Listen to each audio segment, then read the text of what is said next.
وقتی پر بشن و روند دوباره برگرده اون سمتی که ما میخوایم انتظار ازش داریم. من اینجا این معاملات رو فری میکنم که ممکنه برگشت بخوره، چون قیمت نوسانش رفته بالا. معاملات بالایی رو نسبتا باید فری کنم. دوست ندارم اصلا برم فشار با اون معاملات پایین بیاره که باز هستن. منتظر اصلاح میمونیم. بعد از اصلاح سعی میکنیم روند و اگه درست تشخیص داده باشیم و روی موجمون باشیم، مابقی مارجینمو ورود میکنم و مشکلی توش نمیبینم. ببینید رو چارت ما اینجا اومدیم یک موج یک رو آوردیم بالا. این موج دو میتونه یه اصلاح عمیق‌تر به ما بده. یک اومده بالا، قرار یه دو برای ما اتفاق بیفته و بعدش هم موج سه رو که ترید کردیم از معامله خروج میشم. ببینیم چه اتفاقی میفته توی قیمت. بازم میگم ابزار فیبو شاهکاره. فیبو بسیار به دردتون میخوره. من چارت رو یکم خلوتترش کنم ببینیم کجا هستیم، چی کار میکنیم. اون موجای قبلی که تموم شدن، راجع به موجا قرار مفصل یه ویدیو بسازم براتون توضیح بدم. پایمو بیارمش بالاتر که متوجه بشید که ما توی این موج سه اصلی داریم ریز موجها رو ترید میکنیم. یعنی این روند از پایین مشخص بوده یه روند موج سه است. از محدوده 3280 تقریبا میشده تشخیص بدی که این روند هست و حالا ما یکم دیرتر بهش رسیدیم برای ترید کردن و تا اون محدوده 3370 که علامت گذاشتم میتونه ادامه پیدا کنه. بیام تایمو بیارم پایین ببینیم موجا داره چه اتفاقی براشون میفته. خب موج یک رو آوردیم، میتونیم توی یه دو اصلاح عمیق‌تر قرار بگیریم.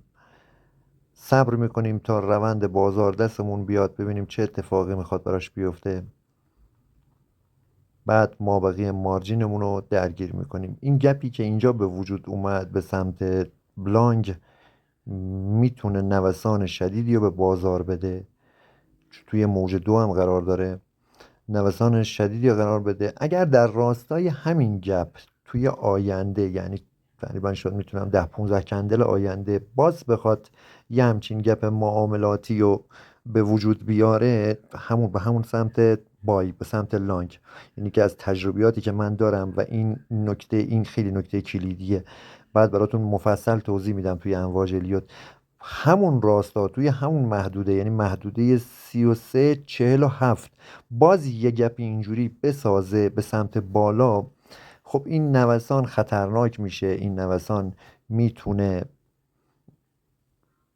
بازار رو به یه اصلاح عمیق‌تر ببره، یعنی دوباره روند رو به سمت پایینتر بیاره، بعدش دوباره به سمت مسیر ما ادامه پیدا کنه. دنبال میکنیم، معاملاتمون هم ورود کردیم ببینیم اگر اون گپه به وجود بیاد که ما سعی میکنیم معاملاتمون رو فری کنیم، یه مقدارشو از این بالا خروج کنیم، ریسکشو نبریم بالا. منتظر این اصلاح میمونیم. دقیقا اینجا میتونه خود موج دو باشه، یعنی یک ما یکم بالاتره. بذارید اینو من براتون بزرگترش کنم متوجه بشید. این موج یک ما میتونه جاشو عوض کنه بیاد این محدوده ای که 33-48. بذارید با یه فیبو من اینو ببینمش که رو چه ترازی داره واکنش نشون میده. این یه سری نکات ریز طلایی داره داخل فیبوناچی که شما یک موج رو بتونی تشخیص بدی که آیا همونجا تموم شده، این دنباله اصلاح هست، یا هنوز این موج و این روند ادامه داره، که همه رو توی یک ویدیو راجع به فیبوناچی براتون توضیح میدم که جوری متوجه بشید که فیبو رو کجا بذارید، از چه نقطه‌ای به چه نقطه‌ای. و توی بازار منتظر یه گپ بمونم. ببینید توی تریدینگ ویو کمتر این گپ رو میتونید ببینید، مگر اینکه توی متا تریدر گپ ها رو خیلی بهتر میتونید ببینید. چون من این میام داخل متا تریدر و برمیگردم منتظر هستم ببینم یه گپ رو به بالا اگه بهم بده معاملاتمو سعی کنم فری کنم، این بالایی ها رو خروج کنم توی اصلاح بعدی که به ما میده، بعد دوباره ورودشون کنم. ترازای فیبو ما من جابجا میکنم فیبا رو، میخوام خطای دستم بیاد رو ترازا، دستم بیاد ببینم واکنشش نسبت به تراز چیه، که گفتم یه ویدیو کامل میخواد، فیبا رو کامل براتون توضیح میدم، یه ویدیو کامل میسازم توی کانال. اگه عضو کانالم باشید میتونید ببینیدش. حتما لایک کنید دوستان، به دست خیلیا برسه. حتما سابسکرایب کنید، کانالمو داشته باشید. قرار از این به بعد با همدیگه لایو تریدای زیادی رو داشته باشیم، نکات آموزشی زیادی رو یادتون بدم، امواج رو کامل مفصل توضیح بدم، اصلاحاش رو توضیح بدم، فیبوناچی رو توضیح بدم، نقطه زنی های دقیق، شاید سبکای مختلف که حالا هر کسی دوست داشت، اسپارتمانی، پرایس اکشن و RTM الیوت و خیلی سبکای دیگه، اندیکاتورهای مختلف رو توضیح بدم که یاد بگیرید. من اینجا ببینم چه اتفاقی توی بازار میفته به صورت لایوش. اینجا میتونیم یه گپ معاملاتی دیگر رو دقیقاً داشته باشیم تو همین راستا، ببینیم این اتفاق میفته یا نه.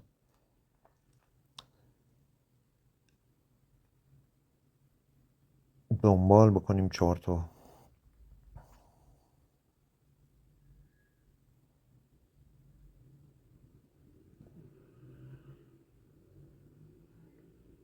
این شادوهایی که میبینیم تو دو ست کندلک گذشته قبلی، این ریزش و بکی که داد، مشکلی فعلا نداره تا ببینیم تو آیندهش چه اتفاقی قراره بیفته. قراره به ما سیگنال سل بده از اینجا با این روندی که کندلا دارن دنبال میکنن، یا اینکه هنوز همین روند خودمون پابرجاست و میتونیم تعداد معاملات خریدمون رو اضافه کنیم. به این سه تا کندل قرمز خیلی مشکوکم که میتونه به بازار یه شوک نوسانی بده. قیمت محدوده خطرناکی و رسیده، محدوده 3350، یه محدوده خاصه، هم از نظر عددی، هم از نظر ذهنی و هم از نظر روانشناسی. یه محدوده خاصه که معمولا تریدرها میان روش سل میگیرن. روند به اینجا که برخورد میکنه یه نقطه محکم مقاومتی میدوننش. ما سعی میکنیم که ورودامون رو یکی یکی فری کنیم، این ورودای بالایی. یا بله، همون جوری که بهتون گفتم دوستان، باز تو همون محدوده 47 یه گپ باز شد. بله، این بازار طبق تجربه‌ای که من دارم قراره باز یه اصلاح عمیق‌تر بده و من سعی میکنم معاملاتی که بالا دارم و تعدادی ازشون کم کنم، فری کنم، که نخوام درگیر این نوسان بازار باشم. معاملاتی که اینجا هستن و باید تعدادشون رو من فری کنم که در صورت برگشت روند، حالا همیشه اینجور هم نیست که ممکنه برنگرده این روند به سمت پایین، ولی خب تجربه‌ای که به من نشون داده این روند میتونه هیجانی بشه و یه سری نوسان سنگین توی اصلاح برای من به وجود بیاره. ببینیم باز این تجربه ما رو کمک میکنه یا نه. این یه نکته خیلی ظریف بود بچه ها، بهتون گفتم این دوتا گپ تو راستای هم، و هر وقت ببینید از این به بعد متوجه میشید که بازار قرار هیجانی بشه و نوسانای عجیبی رو ببینه. توی همین تایمی که موجود هستن نوسان سنگین زیادی نیست، ولی خب توی تایم فریم خودش میتونه نوسانی برای ما به وجود بیاره. خب من چند تا از معامله رو فری کردم، ببینیم چه اتفاقی میفته.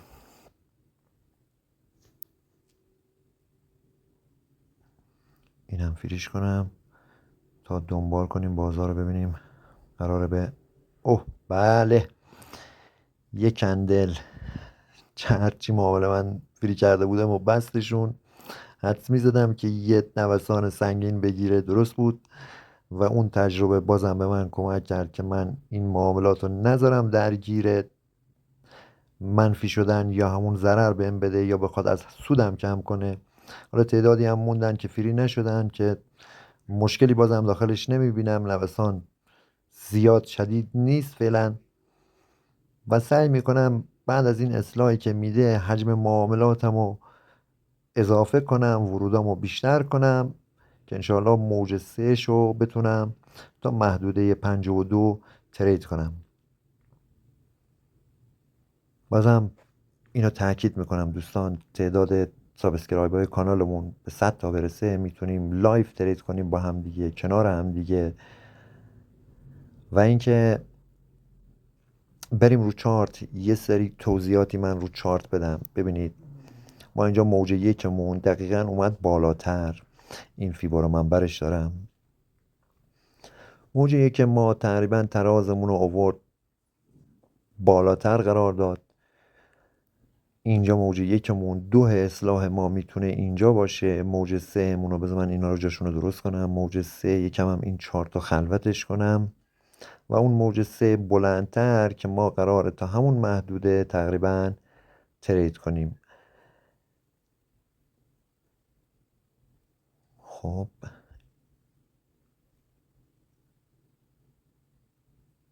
دوستان، من گفتم من استاد نیستم که بخوام یه مطلب رو قشنگ توضیح بدم، اصولی توضیح بدم. یه سری تجربه دارم خودم که همه هم خودم یاد گرفتم، از جای یاد نگرفتم، کسی هم برام توضیحش نداده.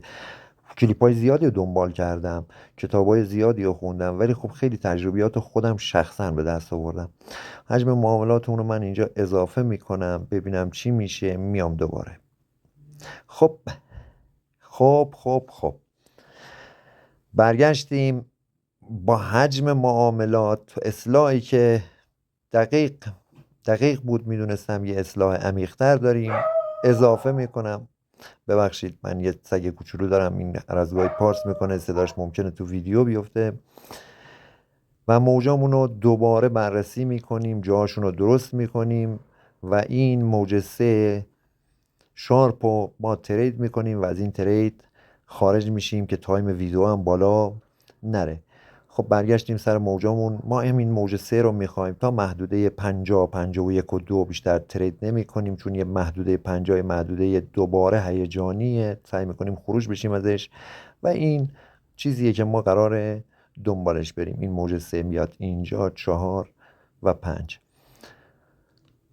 خب گفتم بازم میگم موج شماری و یک کلیپ کامل براتون میسازم، کامل از الیو توضیح میدم با تمام نکاتش، تایمای مختلفم. بذارید من یه بار دیگه ببینیم اون روند اصلیمون این بوده. ما این موج سه رو داریم ترید میکنیم از یک 5 موجی بزرگتر توی یک تای فریم بلندتر که دوباره خودش تو شکم یک 5 موجی دیگه هست، خودش یه موجه که ما این روند رو فعلا داریم. روندمون عالیه، مشکلی هم نداریم. معاملاتمون هم دیگه میتونیم یواش یواش با حرکت کردن این روند به سمت بالا شروع کنیم فری کردن از معاملاتمون.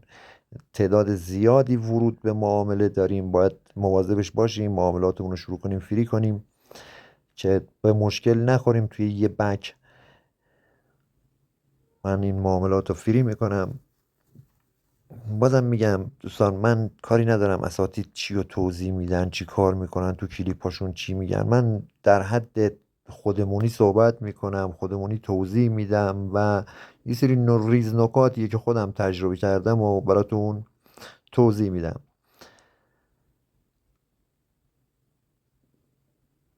من کسی رو به عنوان استاد قبول دارم که بتونه یه استگمنت معاملاتی بده، بتونه یه لایف ترید رو بذاره، خودش ترید کنه، روش آموزش بده، نکات کلیدی، نکات دقیقش رو بگه و همراه با بقیه که قرار آموزش ببینن همراه بشه.